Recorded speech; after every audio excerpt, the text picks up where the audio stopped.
When I first stepped into the financial markets, I made some massive mistakes. I'm talking about losing literally everything in my account. It happened because I didn't know where to put my first $1,000. So I threw it into anything that promised high returns. But here's the good news. I learned, adapted, and today I'm a multimillionaire with financial freedom. And that's just the short version. There's a lot more to this story, but I don't want you to go through the same struggles I did. I promise that in this video, you will come away with at least one insight that will transform the way you invest. So stick with me because we are about to dive into the 4 investments I wish I had made in my 20s. First, make sure to hit that like button and subscribe so you don't miss out on any future content that could change your financial future. First is cryptocurrency. If you are in your 20s, you are young, and I know you're familiar with cryptocurrency, at least Bitcoin. Yes, cryptos are highly volatile. Yes, there's a lot of risk. But a friend of mine used to say, if you put all your money in crypto, you're crazy. But if you don't even put 1%, you're even crazier, because Bitcoin is one of the assets that has appreciated the most in recent years. And through its ups and downs, it has proven to be an asset that is here to stay. And to be honest, in your 20s, you shouldn't worry about risk that much. You can afford to take more risks. You're probably still starting out in your career, you don't have your own family to feed, and you have plenty of time to fix any mistakes you make. So you can afford to take a few more risks. Just don't overdo it. There's a simple rule to start investing in Bitcoin. If you've been studying Bitcoin for 1 to 2 years, you can invest 1 to 5% of your money in it. If you've been studying for 2 to 4 years, you can invest 5 to 10%. And if you've been studying for more than 5 years, you can invest 10 to 25%. Anything beyond that is just for crypto natives, people who really know a lot about the coin and really love it. So if you have $1,000 and don't know anything about crypto, first study more. Then allocate $50 just to start and see if you can handle the risk, the volatility, and everything that comes with it. You can choose another investment that I will mention in this video to put the rest, the other $950. Now talking about another coins. To be honest, I'm not that confident about other cryptocurrencies besides maybe Ethereum. Sure, there's Solana and Ethereum as I just mentioned, but they don't have the same level of market capitalization as Bitcoin. Because of that, I wouldn't recommend allocating more than 1% of your portfolio to them. The reason is simple. When evaluating your investments in altcoins, we call altcoins other cryptocurrencies besides Bitcoin, you shouldn't just compare their appreciation against the US dollar. Instead, you should compare them with Bitcoin itself. Why? Because it doesn't make much sense to invest in another crypto if Bitcoin is performing better and has shown higher appreciation over time. If Bitcoin offers a more established track record, stronger network effects, and greater market acceptance, it remains the safer and smarter choice for those looking for a long-term, stable store of value within the cryptocurrency space. In other words, Bitcoin is the benchmark. If other cryptos can't outperform Bitcoin in both security and returns, then it's probably wiser to keep the majority of your crypto investments in Bitcoin. I can make a video just about Bitcoin, how to buy it, types of wallets, and the main indicators. Just let me know in the comments if you would like to watch it. Let's do some math. In 2010, when I was around 20 years, remembering now I'm 34, the value of Bitcoin was extremely low. If you had invested $50 in Bitcoin at the end of 2010, when the price was 0.30 cents per Bitcoin, you would have bought approximately 166 Bitcoins. At today's price of $67,000 per Bitcoin, your investment would now be worth approximately $11 million. $50 would make you a millionaire. That's impressive. And of course, crypto doesn't have the same massive appreciation right now. It has become much more difficult to become a millionaire with Bitcoin. Even so, Bitcoin continues to deliver a very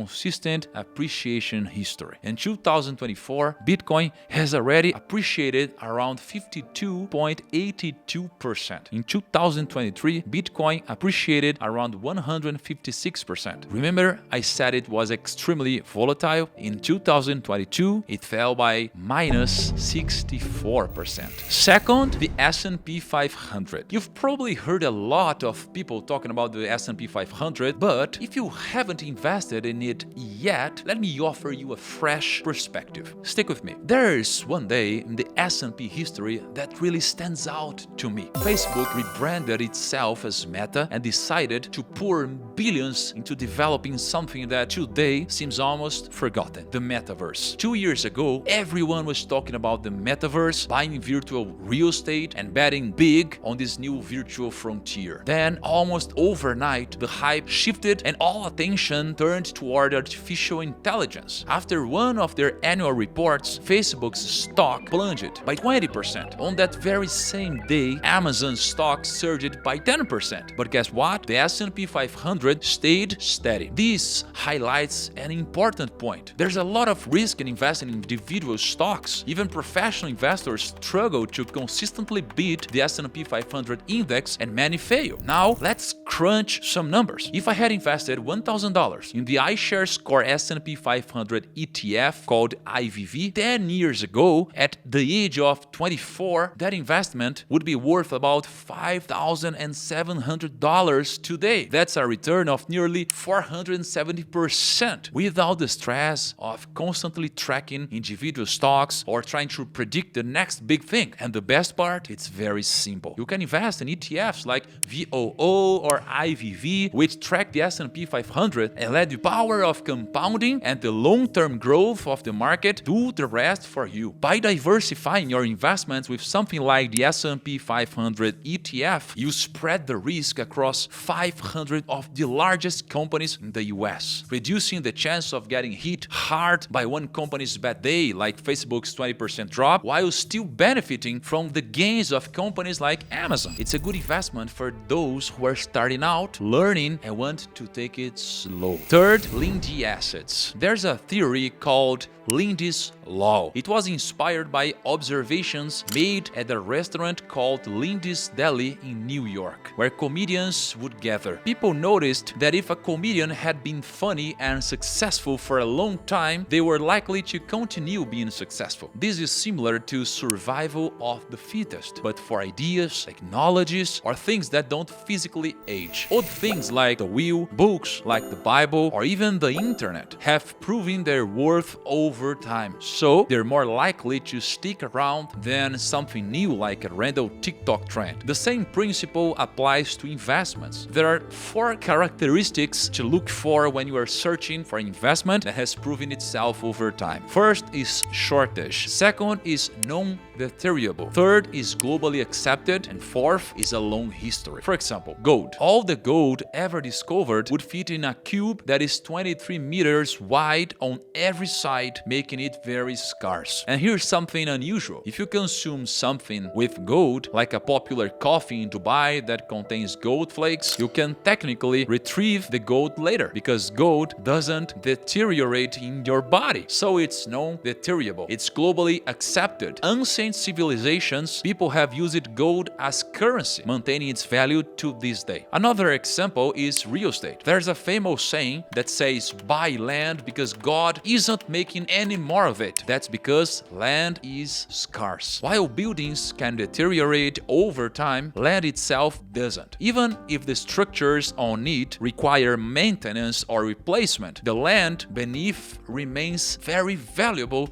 and undamaged. Real estate has consistently been cornerstone of wealth throughout history, from medieval lords to modern real estate moguls. But here's the catch. You can't buy actual land for $1,000 and keep keeping physical gold at home can be very risky. Plus, gold has less liquidity compared to investments like Bitcoin or an S&P 500 ETF. So here's the solution: buy REITs. REITs allow you to invest in real estate without buying property. They pool funds from many investors to invest in large-scale real estate projects like shopping malls, apartments, or even office buildings. REITs give you the benefits of owning real estate with the flexibility of a stock, and also buy gold ETFs. Instead of physically holding gold, you can invest in gold ETFs. They are called ETFs because it stands for Exchange Traded Funds. These ETFs track the price of gold, offering an easy, liquid way to invest in gold without the hassle of storage. These options let you tap into the long-term value of gold and real estate without needing large sums of money upfront or worrying about storage and liquidity issues. Of course, I've only mentioned gold and real estate, but there's so much more, like fine art, wine, and dividend aristocrats. The key takeaway here is to understand the importance of diversification from an early age. Okay, now it's $1,000, but if you intend to invest consistently, you need to define a percentage for each asset and maintain it. I want to explain this better in another video to help you build your portfolio. So if you're interested in a video like that, just leave a comment below. For business, and if you want to spend those $1,000 all at once, business is the best option, because that way you will make more money and be able to invest more in the future. I graduated from college in my 20s, and then I grabbed my curriculum, my best clothes, and started to look for a job. I was rejected by every bank, really, and yes, eventually, after a lot of insistence, I got an internship, a job, but I realized that I wouldn't grow that much in the companies I worked for, that my effort wasn't rewarded. It was at that moment that I decided to create my opportunity and build my business. I wish I started earlier, because I became rich this way, via entrepreneurship. But not only me, 88% of millionaires are entrepreneurs. The richest men alive are entrepreneurs. And yeah, with $1,000, you can start a business. Nowadays, you can start with zero. You just need creativity. I'll give you 3 advices to start a business without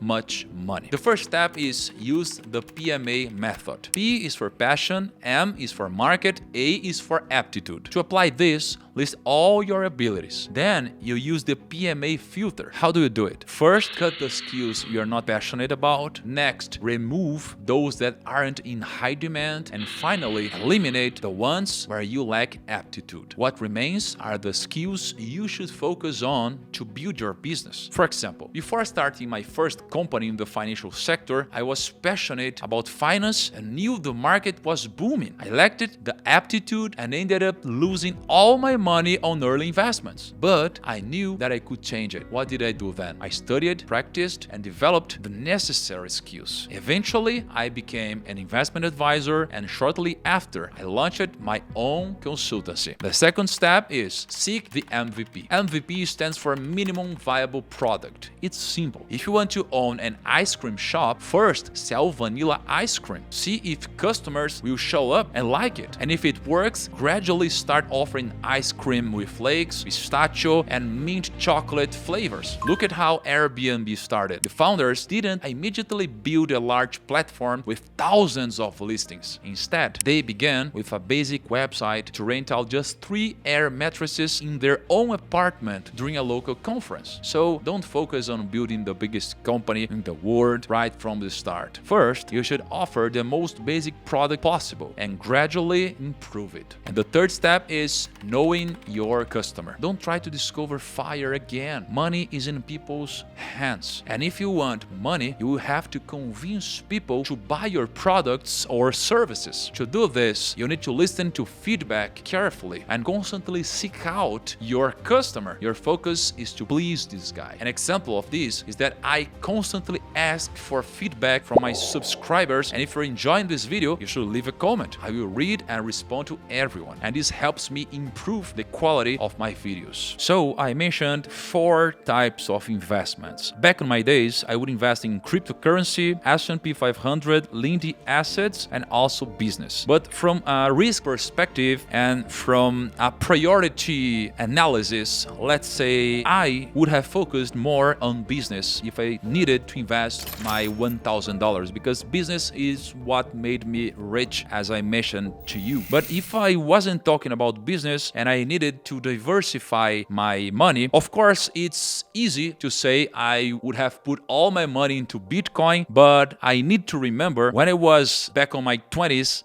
there was no way I could predict how much Bitcoin could grow. So probably what I should have done is diversify, put a little bit into cryptocurrency, not more than 5% in it, the majority of my money on the S&P 500, and if I did it, my money probably would multiply a lot of times, because the S&P 500 was one of the best investments in the US, maybe on the last 14 years. And Lindy Assets is more like a philosophy than a type of investment. So I would search for Lindy companies inside the S&P 500. So companies that is here for longer periods, maybe more than 10, more than 20, more than 30 years maybe. So the key here is to diversify, but focus your money on the business, because investing in your business and in yourself is what will make you rich. And the dividends, you should diversify, put a little bit more into your company, into yourself, invest in education, and the rest you should diversify into more liquid assets like stocks, REITs, and maybe a little bit of gold, because when we look back and we learn more about the history of the world, gold is here from those days to nowadays, and actually it just reached a record in its price. Well, that's it. Start today, stay the course, and I promise you'll thank yourself 10 years from now. Hit the like button, subscribe, and drop your question in the comments if you want to learn more. See you in the next video, and that's it.